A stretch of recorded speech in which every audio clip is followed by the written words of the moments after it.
The nation's capital today, Democratic House managers have been using their final day of opening statements to make their case in the impeachment trial of President Trump.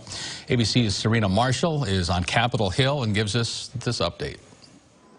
As the impeachment trial of President Trump continued for a fourth day, a new recording reportedly made in April 2018 and reviewed by ABC News appears to capture President Donald Trump telling associates he wanted the then U.S. ambassador to Ukraine, Marie Yovanovitch, fired. Speaking to Lev Parnas, the now indicted associate of the president's personal attorney, Rudy Giuliani, he has pleaded not guilty. Get rid of her, is what the voice that appears to be President Trump is heard saying.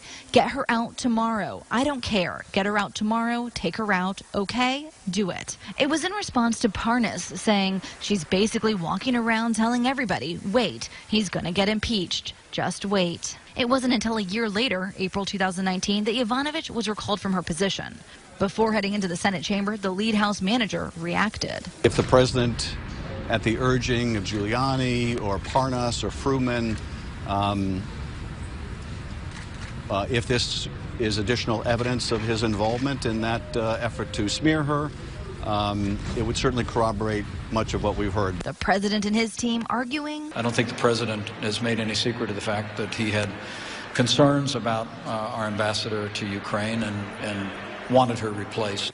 Back in the Senate chamber, Democrats continue to make their case that President Trump obstructed Congress. President Trump tried to cheat. He got caught, and then he worked hard to cover it up. It is still unclear, however, how the Democrats' arguments are landing with those more moderate Republicans they're targeting. Many refusing to commit to Democrats' push for allowing new evidence and witnesses until both sides conclude opening statements.